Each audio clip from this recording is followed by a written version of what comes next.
Hey everybody, welcome back to my channel. My name is Zara and today I am talking to you from a fairly empty flat. Today I will be giving you some life updates and I will also be going through what I read in May and June. I know this is late, but life gets in the way and you just gotta do what you gotta do. So without further ado, let's jump into a few updates and then I will go into what I read. So first update is I'm moving. Well, I'm kind of moving. I'm semi-moving. I'm decided a couple of days ago that I am done with being here in London. I've lived here for 6 years of my life and I've really enjoyed it. But there's a lot of change happening in my life right now. And to be honest with you, I don't really want to be here anymore. So I let my landlord know and he was very lovely about it because my contract doesn't actually end until the end of the year. But he understood and he said, do what you need to do. And we've been able to find somebody to come and move in the next 2 weeks. I thought I was going to have a little bit more time than that. I thought I was going to have about 6 weeks. But you know what? When opportunity strikes, you just take it and you run with it. So I've got about 2 weeks. It's more like 10 days actually to pack up and leave. But the only thing is that I'm actually traveling next week on holiday with my friend. So I only really have this week and next weekend to pack. So of course, the first thing that I started with was my wonderful books. I've packed them up into boxes. I had about 16, 17 boxes. It's absolutely insane. I will actually insert a picture in here somewhere, but it was fun. It was kind of nice actually. It was very easy to pack up my books, to be honest, because I already have them in an order. So I just put them in the boxes in the order that I already had them in and it was fairly easy. So I packed those up and then I need to pack everything else up. I own a lot of books and I own a lot of clothes. Those are my two guilty pleasures. And yeah, next up is my clothes. So I'll be doing that this weekend. But yeah, I'm really excited. In terms of what I'm going to be doing next, I am going to be traveling a lot. Most of July, I will be in Portugal and then I will be in Spain and then I'm going to the Netherlands and then I am going to Spain again and then I'm probably going to be coming to the US to the East Coast. So lots of travel. I'm taking a break from work. I'm taking a break from my responsibilities here in the UK. And honestly, this is the best time for me to go and do this because, you know, I don't have a job right now. And I'm not in a rush particularly to find one. I'm also working on my own idea at the moment and I don't really want a job, to be honest. I don't really want to work for somebody else. I don't really want to be tied to a 9 to 5. In my case, often a lot longer than that. And so, you know, I want my flexibility. I want to be able to go and see new places, experience new cultures, meet new people. And that's my plan for the next 3 months at least. And then after that, we'll see. I might stay out and about or I might come back. I don't know, but I am in the process of packing up my entire flat, moving most of it into storage. My books will be going to my mum's house because I do not want those to be going to storage. So I will be dropping my shelves off to her house because she does have space. And then I'll be putting my books on those shelves. I said to her, I was like, look, you basically have your own library. And she was totally down with that. My mum's a big reader, so she's gonna love it. That's update number 1. And then update number 2, naturally, you might be thinking, am I going to be posting content? Yes, I absolutely am. I will be posting content on my travels, mainly about what I'm reading. I don't think I'll be posting anything more than that. If you're interested in seeing what I do on my travels, then let me know and I'll definitely consider it. But honestly, I plan to just chill, take it easy, read some books and focus on my health, my mental and physical health, because honestly, the last 10 years have been really mentally and physically taxing on me. It's been super rewarding in many ways, but I need a break. And so that's what I intend to do. So if you want to see that, let me know. But I do intend to post, probably not as consistently, maybe, I don't know. I could be posting more because I'm obviously not going to be doing much else. Or I might be posting a lot less because I decide that I just don't want to be on my phone and I don't want to be talking to a screen. So I don't know. We'll see. But I do expect to be posting some videos of what I am reading. Those are my 2 main updates. Lots of life changes. I'm just turning my laptop on because I've got my Goodreads up so I can go through what I've been reading. But yeah, lots has been going on. All very positive. This has been a long time coming. And I'm just very excited to be getting out of London, to be getting out of the UK and just going and experiencing different parts of life that we should all really experience. I know we might not always have the opportunity to do that, but I do have the opportunity to do that right now, and so I'm going to take it. So there we go. So now I'm going to go into the books that I read in April. So the first book that I read in the month of April was Aristotle and Dante Dive into the Waters of the World by Benjamin Sayens, and I gave this a 4.5 stars. It is the second book in a duology by Benjamin Sayens. The first book is Aristotle and Dante Discover the Secrets of the Universe, and I've raved about that book on my channel many times. I did a review of the second book on my channel, and it is just a wonderful story about wonderful people, and you have to go read it. It's just phenomenal. The second book I read was The Black Tongue Thief by Christopher Buehlmann. If you can hear that outside of my flat, it's because there is a festival going on in my area in London at the moment. It's lovely, but there's just so much noise pollution, even more so than usual, so I apologize for that. So I read The Black Tongue Thief by Christopher Buehlmann. I gave this a 4 stars, 4.25 stars. I really liked the pacing. I really liked it as an entryway into Buehlmann's writing. I've heard a lot of his other stuff is a bit more intense, a little bit more horror, a little bit more darker, which I'm all for, as we all know. You know, I thought it was quite funny. I like the plot, I like the characters. I think it's just a really solid book that reads as a standalone. There's no cliffhanger or anything like that.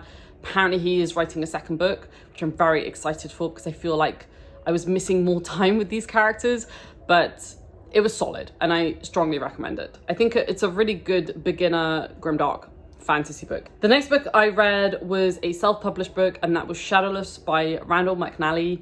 Loved this book. I did a review of this recently. Go and check it out. Randall's writing is absolutely beautiful. It is such a unique book in that you are following one character, and then there's this whole cast of other characters, and you don't hear from him again, and then it all kind of comes together at the end. I gave it a 4.5 stars. Very excited for whatever Randall Mcnally writes next, because his writing is just beautiful. It's so vivid. It was also a lot darker than I was anticipating, but I enjoyed it. I just thought, again, it was a really solid fantasy book. It is quite a long book. I read a chapter a day, and it took me about 3 weeks to read it, but I actually quite like that because the stories are quite self-contained in themselves. So if you like that sort of style, then I think you'd really enjoy this. The next book I read was an e-arc by Mcnally, so thank you, Mcnally. I saw this book because I was just really interested in it, and I generally don't read ebooks as well, but I just really wanted to read this, and because it was such a short book as well, I thought, you know what, let's just read the e-arc. And that was Glitterati by Oliver K. Langmead. I gave this a 3 stars. It's like a dystopian sci-fi book. It's a bit nonsensical. I feel like I've never watched reality TV, but I feel like if you were to put reality TV in book form, this is how the book would read. And I don't mean that in a bad way, just to be clear. Like, I don't mean that as an insult. I don't mean that as a negative. At the time, I needed something like that. I very rarely need something like that, but at the time, because I was going through so much, I just needed like something completely absurd, and that's exactly what I got with Glitterati. I don't really know if there was much character growth. I don't really know if there was much plot, but it was just weird, and sometimes you need that. Also, I would go into it not knowing much about it, because you'll wonder why you're reading it, trust me.